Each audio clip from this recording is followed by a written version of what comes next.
है ही नहीं। अभी तो इतना एथेनॉल हो गया है कि सब सप्लाई ये जो आर्ग्यूमेंट करने वाले लोग हैं ना, हाँ ये सबसे देश में एंटी नेशनल है।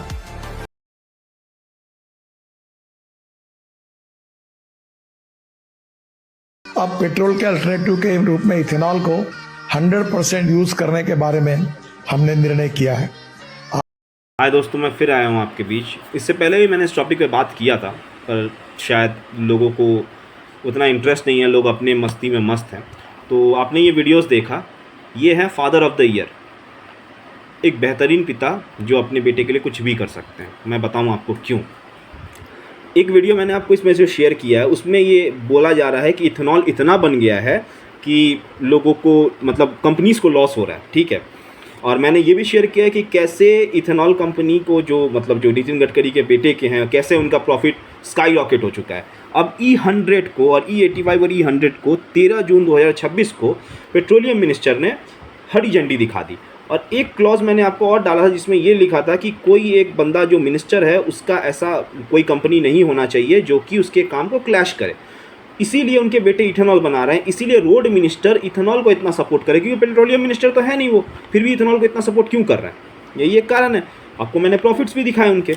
और मैं आपको एक और चीज़ बताता हूँ, गवर्नमेंट का प्लान है कि 5000 न्यू हब्स बनाए जाए, मतलब न्यू पेट्रोल पंप्स बनाए जाए जहाँ E100 अवेलेबल होंगे। मतलब 2027 तक आपके ये जो E100 का जो कचरा है आपके घर के गेट पे खड़ा होगा, आप कुछ नहीं कर पाओगे। अभी बोल रहे हैं E100 के लिए, E85 के लिए गाड़ियाँ आ गई। अरे भाई, 3 बाइक्स रिलीज़ हुई हैं, गाड़ी अभी भी रिलीज़ होना बाकी है। तो आप मुझे एक बात बताओ, जो BS4 गाड़ियाँ हैं वो ऑलरेडी E85 से ख़राब हो ही रही थी। अब जो BS6 गाड़ियाँ हैं जो E20 सपोर्टेड हैं, कल के डेट में गवर्नमेंट बोली कि इसमें E100 डलवाओ। और सुना पे सुहागा ये है कि बहुत सारे इंश्योरेंस कंपनी ने ये कह दिया है कि E85 या E100 यूज़ करने से अगर आपका गाड़ी ख़राब होता है तो हम इंश्योरेंस नहीं देंगे।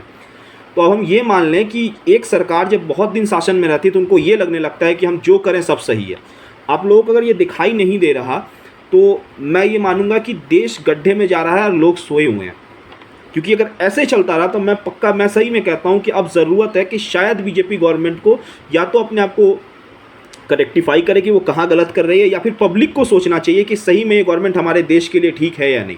क्योंकि 29 में फिर इलेक्शंस है, और अगर आप अंधभक्तों की तरह सपोर्ट करते हो किसी को तो आपका देश गड्ढे में जाएगा, आप ज़िंदगी भर रोओगे, आपका सुनने वाला कोई नहीं होगा। इसीलिए मैं यही कहूँगा, सच का साथ दीजिए और जनता की आवाज़ से जुड़े तक के लिए वंदे मातरम, भारत माता की जय।